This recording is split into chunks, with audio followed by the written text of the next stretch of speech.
guys, Rampancy here. Today I'm going to teach you how to Hellgate in Albion Online.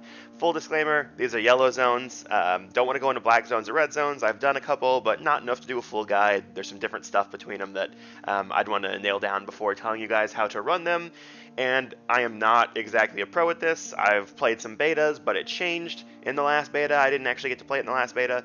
So this is all just release practice and examples and my personal experience and my strategies just to try to help you guys, because I didn't really see any good videos on how to do this with the new Hellgates, so I figured I'd show you.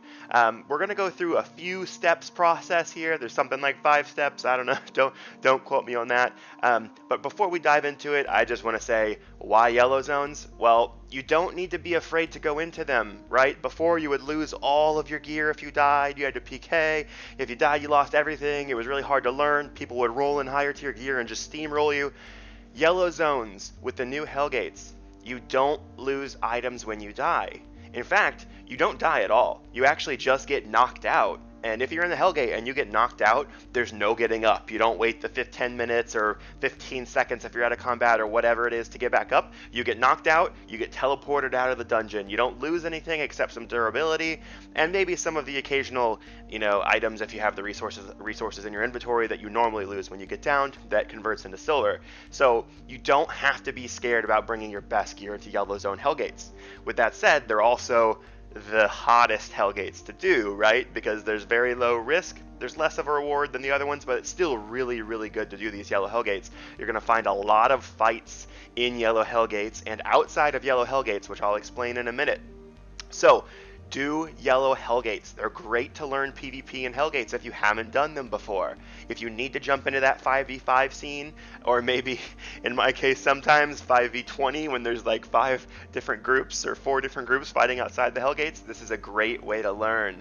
So with that said, let's jump into the guide.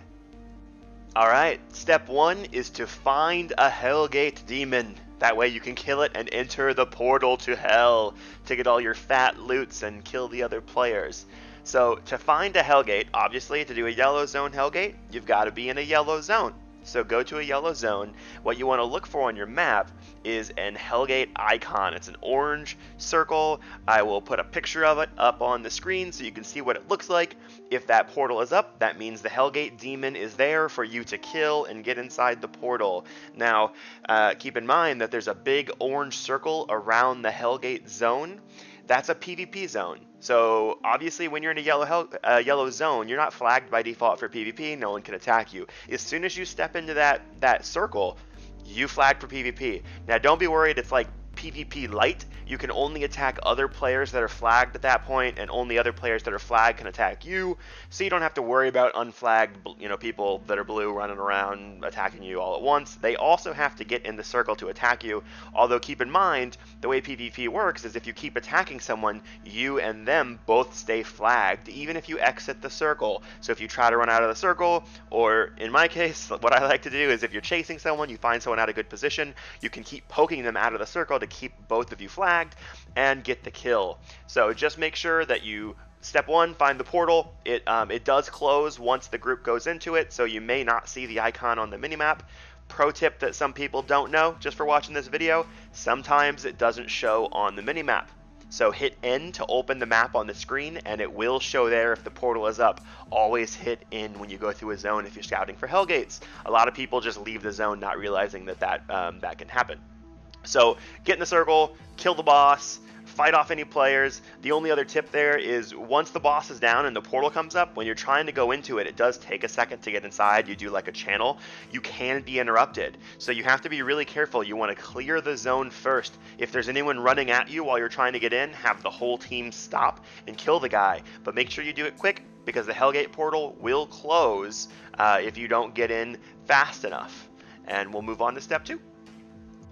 Alright, step 2, clear trash once you're in that dungeon. Now, this is pretty simple, but there's a couple things you have to be aware of. Number one, don't stand in front of monsters unless you're the tank. The demons specifically AoE on all of their auto attacks. They cleave in front of them and to the side of them, so stand behind them. And number two, the bats, while they don't cleave, they do shoot out a nasty, like frontal, not really an AoE, but it's kind of a line that you don't want to stand in. And the demons shoot an AoE like fire cone. So just in general, stand behind the monsters. Another thing that happens, all the monsters except for bosses and mini bosses in the dungeon, they explode when they die. It's pretty ridiculous. So what you don't want to do is don't run in right after something dies to get your loot. If you're melee, or if you're the tank, or you're just too close in your range or whatever, as soon as that monster's about to die, hold right click to just run out of the zone before it explodes, so that you don't take unnecessary damage, which is super important for if another group, if there's another Hellgate group inside that they're going to jump on you, you want to conserve your mana, you want to conserve your cooldowns, and most importantly, don't lose all your health so they can just jump on you really easily, which we'll talk more about in a bit.